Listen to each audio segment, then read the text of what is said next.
बिस्मिल्लाहिर्रहमानिर्रहीम। हमारी आज की वीडियो का मौजू है मौत का कोई इलाज नहीं। ये एक शहर की सच्ची कहानी है। बहुत साल पहले की बात है कि एक गांव में एक लड़की थी। दूसरे बच्चों की तरह इसको भी खेलने का बहुत शौक था और बच्चे तो किसी की सुनते ही नहीं। तेज बारिश हो, तेज धूप हो तो बच्चों को बस खेलने से ही मतलब होता है। सख्त गर्मियों का मौसम था और दोपहर का वक्त था। नूर अपनी कजन शुबाना के साथ इस जगह गई जहां वो हमेशा खेलने जाते थे। वो जगह इनके घर से थोड़ी ही दूर थी और वहां एक दरख्त था जहां बच्चियों ने खेलने के लिए एक झूला लगाया हुआ था। वैसे तो इस दरख्त के पास ही लड़कियां मौजूद होती थीं, पर आज जैसे ही नूर और उसकी कजन वहां पर गई तो वहां पर कोई भी नहीं था। तो उन्होंने कहा चलो अच्छा ही है, आज हम खुद ही मजे करेंगे। तो नूर जल्दी से जाकर झूले पर बैठ गई और इस बात पर शुबाना को बहुत गुस्सा आया। शुबाना ने नूर से कहा पहले मुझे बैठने दो। फिर नूर ने उसे बैठने नहीं दिया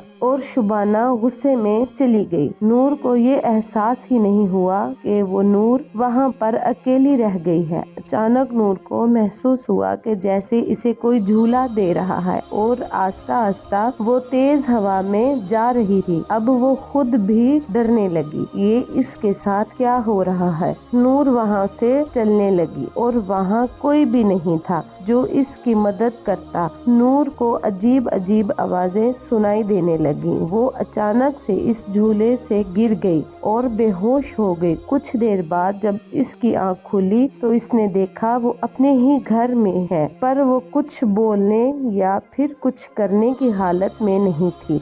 वो सबको बताना चाह रही थी कि इसके साथ क्या हुआ है, पर कुछ नहीं बोल पा रही थी। दिन ब दिन इसकी हालत खराब होती जा रही थी। इसके माँ बाप ने हर डॉक्टर, हर हकीम से बात करके देख ली, फिर कोई भी इसका इलाज नहीं कर पा रहा था। और एक दिन नूर के बाबा किसी बुजुर्ग को लेकर आए और उस बुजुर्ग ने इसको बताया कि नूर अब ज्यादा दिन जिंदा नहीं रह सकती क्योंकि वो पूरी तरह गैब के कब्जे में आ गई है। फिर भी इस बुजुर्ग ने अपनी तरफ से पूरी कोशिश कर ली कि वो नूर को बचा ले। फिर कुछ दिन बाद ही पता चला नूर अब इस दुनिया में नहीं रही। सुनने में कुछ यूं आया कि मरने से कुछ देर पहले नूर बिल्कुल सही हो गई थी और इसने अपनी माँ को सब कुछ बताया, जो कुछ भी इसके साथ हुआ था। और आखिरी बात जो इसने बताई वो ये थी कि कोई इसके कान में जोर से कहता था कि मौत का कोई इलाज